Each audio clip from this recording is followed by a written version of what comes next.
అని నేను ఒకదాన్ని అయితే ఈ తప్పు చేయలేదు కదా, చాలా వరకు కూడా ఉన్నాయి. నేనే తప్పు చేసినట్టు, ఫస్ట్ టైం నేనే ఏదో బయటకు వచ్చినట్టు చేస్తున్నారు. కోపం వస్తలేదా?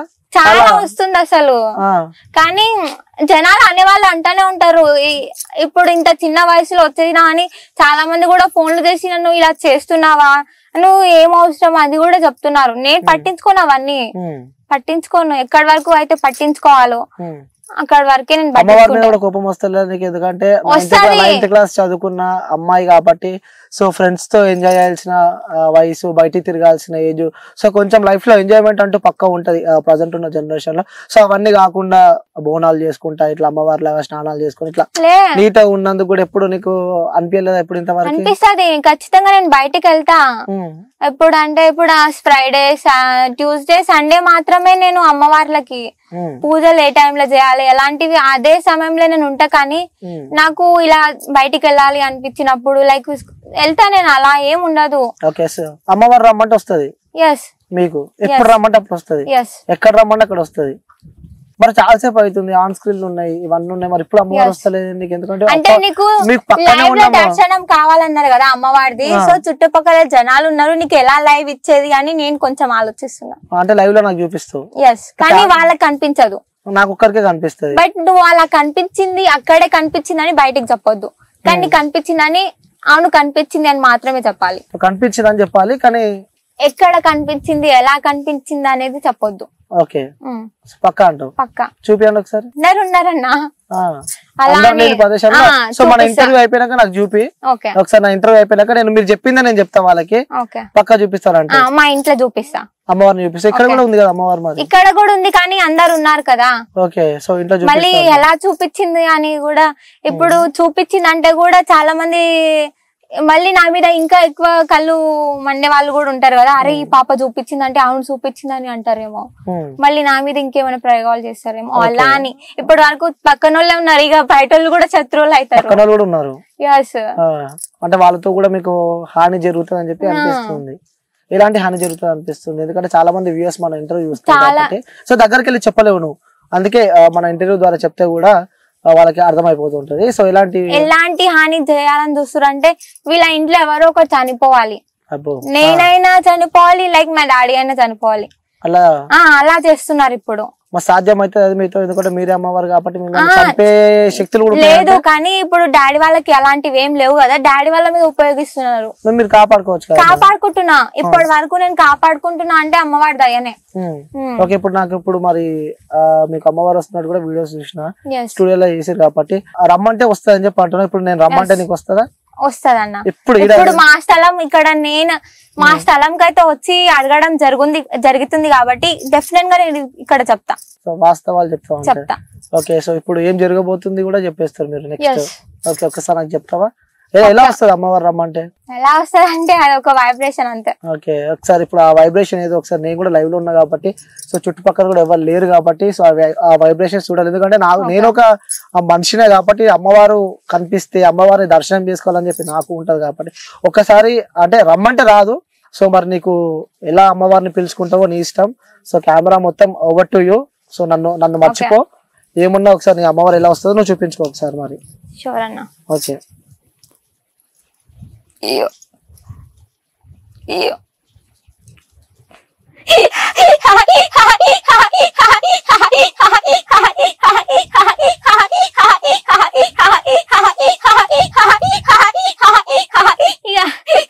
నా తండ్రి శంకరుడా, నా తల్లి పార్వతి, నా చిన్ని గంగమ్మ, ఇక 10,000 మీకు ఏకశరణము. ఇక శివునికి చిన్న బిడ్డను, ఇక చిత్రాల ఎల్లమ్మను, ఇక గౌన్లాడి బిడ్డను, ఇక గణసారి మౌరాల ఎల్లమ్మను, ఇక పరశురాముణ్ణి గన్నా సీదా ఆగి పరాశక్తిని, ఇక నా భర్త జమగ్ని రాజా, ఇక నా మామ గౌతముడు,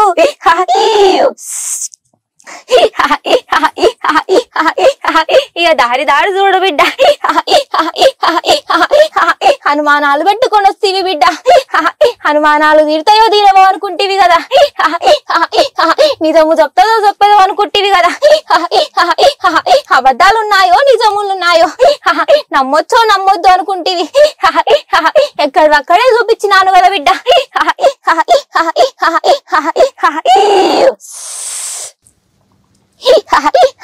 ఇప్పటికి కూడా అనుమానం ఉన్నది మనసులో, నాకు నిజంగా అమ్మవారిని చూపిస్తారా లేదా చూపియదా అనేది నిజమా?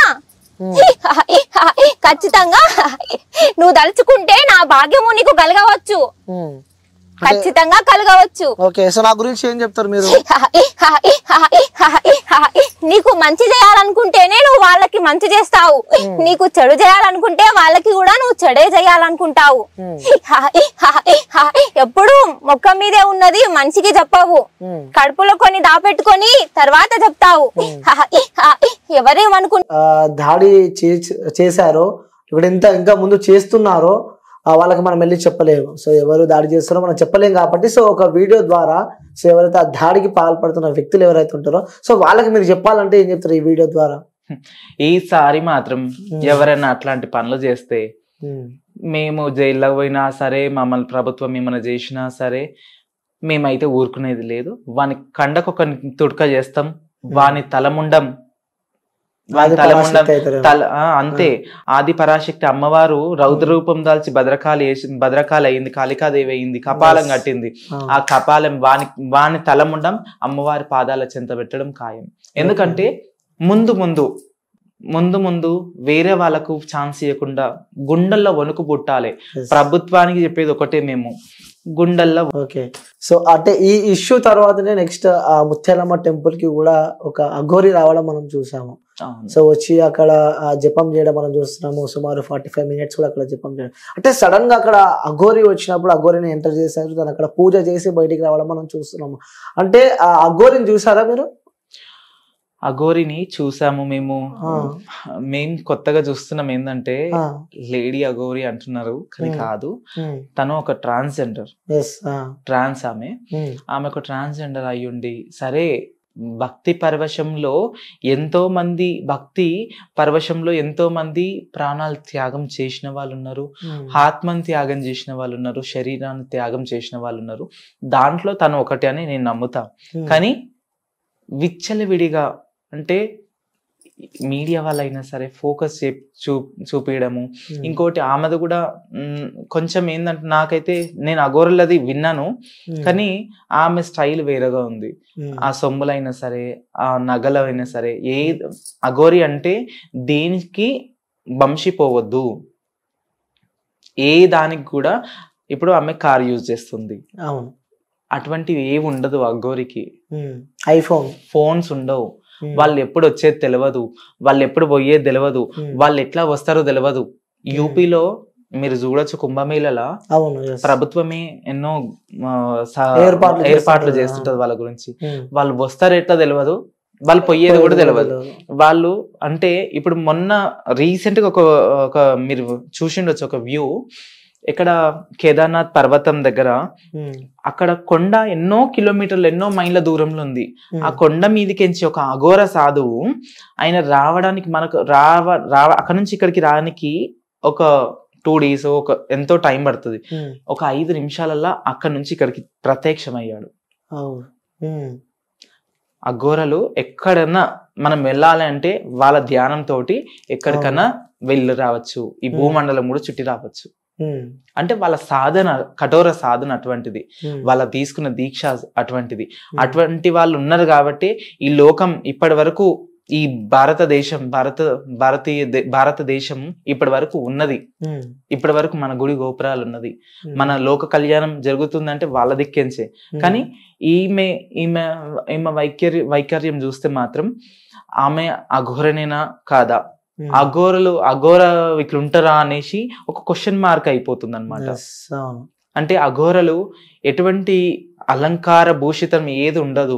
అఘోర కొట్టి కావాల్సింది రుద్రాక్ష, సరే కపాలం,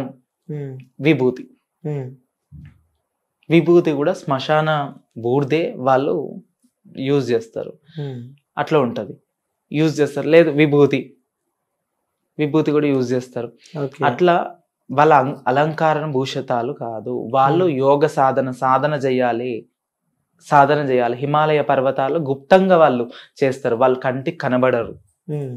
ఈ అఘోరలు, అసలైన అఘోరలు అయితే కంటికి కనపడరు. వాళ్ళు ఎక్కడి నుంచి వచ్చేది తెలియదు, ఎక్కడి నుంచి పోయేది తెలియదు. సో ఈ అఘోరి ఇష్యూ చూసినప్పుడు మీకేమనిపించింది? మాకు కూడా చాలా డౌట్స్ వచ్చినాయి. ఏంటంటే ఫేక్ అఘోరి మాకు కూడా అనిపిస్తుంది, ఫేకే తను అన్నట్టు మాకు కూడా అనిపిస్తుంది. ఎందుకంటే ఏ దానికి లోపడరు. అంటే ప్రతి ఒక్క బట్టకైనా సరే, ఒక కట్టు వస్త్రమైనా సరే, ఒక్కొక్క విద్యకు ఒక్కొక్క వస్త్రాన్ని దారపోస్తారు వాళ్ళు. అఘోర అంటే చిన్నది కాదు. ఒక్కొక్క ఉపదేశానికి ఒక్కొక్క గురువు దగ్గర ఒక్కొక్క వస్త్రాన్ని దారపోస్తుంటారు. మీరు కూడా ఎంతో మంది అఘోరాలను చూసుంటారు. అంటే మీడియాలో అయినా సరే, యూపీలో జరుగుతున్నప్పుడు వాళ్ళు ఒక్కొక్క ఉపదేశానికి ఒక్కొక్క వస్త్రం వదిలేస్తారు. దిగంబరి ఎప్పుడైపోతారంటే లాస్ట్ పీక్ స్టేజ్ వచ్చిన తర్వాత అన్ని సాధనల్లో ఆరితేరిన వాళ్ళే దిగంబర అయిపోతారు. ఓకే. సో అంటే సనాతన ధర్మం ఒకటి, సో లోక కళ్యాణం ఒకటి, సో మన హిందూ దేవాలయాల జరుగుతున్న దాడులకు సంబంధించి సో ఇవన్నీ కాపాడడానికి నేను వచ్చాను అని చెప్పి కూడా అఘోరి చెప్పడం మనం చూస్తున్నాం. ఇంకా ఆమెకు తెలిసి ఉండాలి. ఇప్పుడు ఒక ట్రాన్స్ లెక్క మారింది అంటే ఇప్పుడు ఆమె గుప్తంగా అంటే ఎన్ని రోజులని ప్రచారం ఆమంతలు ఆమె చేసుకోగలుగుతుంది? ఎన్ని రోజులు కాదు. ఎందుకంటే మీడియా మిత్రులైనా సరే, ఎవరైనా సరే స్పీడ్ ఉన్నారు, ఫాస్ట్ ఉన్నారు. ఎందుకంటే వాళ్ళ మమ్మీ డాడీ దాకా, అమ్మ నాయన దాకా ప్రూవ్ చేయడానికి అక్కడ దాకా కూడా వెళ్ళారు. ఇంకా ఎక్కడ దాకా వెళ్ళొచ్చు. ఆమె ఇంకా రహస్యాలు ఇంకెన్ని ఉన్నాయో అవన్నీ కూడా బయటపడే రోజులు అతి తొందరలోనే ఉన్నది. అయితే అఘోరకి ఎప్పుడైనా సరే కోపము, క్రోధము, మోహము, కామము అన్ని అరికట్టుకుంటేనే అఘోరి. వాళ్ళు ఎంత పీస్ఫుల్ ఉంటారంటే అంత పీస్ఫుల్ ఉంటారు. కోపం రాదు వాళ్ళకు. అంటే మేము చూసిన లెక్కలైతే రాదు వాళ్ళ కోపము, ఆవేశం అవన్నీ ఉండదు. వాళ్ళు ఓన్లీ చూస్తారు సైగతో. అందుకని వాళ్ళు ఎవరితోని మనుష్యులతోని అంటే వాళ్ళు ఎప్పుడైతే అఘోరిలోకి వెళ్తారో మన మనుష్య జాతి నుంచి వాళ్ళు వేరే అయిపోతారు. వాళ్ళ బతికేది స్టైల్ వేరే ఉంటది. మానవులకు కనెక్షన్ ఉండరు ఎప్పుడైనా సరే అఘోరి. ఓకే.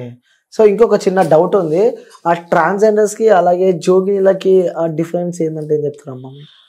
ట్రాన్స్జెండర్స్ కి జోగిని అంటే మేము చిన్నతనంలో మాకు ఊహ తెలవని వయసులో అమ్మవారు మాకు పూనింది.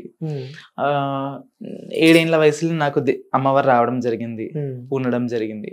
ఆ టైంలో మా వాళ్ళు దేవుడని గ్రహించి ఎన్నో పరీక్షలు మాకు కూడా మా గురువుల దగ్గర అయినా సరే, మా ఇంట్లో అయినా సరే ఎన్నో పరీక్షలు పెట్టి అగ్ని ఉండాలు దొక్కిచ్చారు, పటాలు దొక్కిచ్చారు.